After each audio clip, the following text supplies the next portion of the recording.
एक खुशमिजाज दक्षिण एशियाई लड़का है जिसका नाम हमीदुल्ला है, जो लगभग 7 साल का है, जो साफ सुथरे सफ़ेद शलवार कमीज में है और एक छोटे भूरे बकरा के साथ खुशी खुशी खेल रहा है। सुबह की धूप गोल्डन रंग की आभा फैला रही है और पक्षी पृष्ठभूमि में चहचहा रहे हैं। हमीदुल्ला हंसते हुए आंगन में दौड़ रहा है, उसका भूरे बकरा उसके पीछे करीब से चल रहा है। दोनों ऊर्जा और खुशी से भरे हुए हैं, रंगीन फूलों के बीच जो धीरे धीरे हवा में झूल रहे हैं। हमीदुल्ला घास पे बैठा है हंसते हुए, जबकि बकरा खेल खेल में उसे सिर से टकराता है। सूरज उसकी खुशी भरी मुस्कान पर गर्मी का प्रकाश डाल रहा है। हमीदुल्ला भूरे बकरे को ताज़ा हरी पत्तियां खिला रहा है। दोनों खुशी के एक पल को साझा कर रहे हैं। चारों ओर के फूल रंग बिखेर रहे हैं।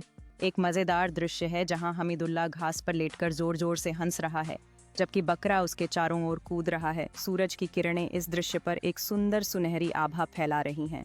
हमीदुल्ला खड़ा है, हाथ फैलाए हुए, क्षण की खुशियों को गले लगाते हुए, जबकि बकरा खेल खेल में उसकी टांग को धीरे से टकराता है, चारों ओर खिलते हुए फूलों और हरियाली के बीच।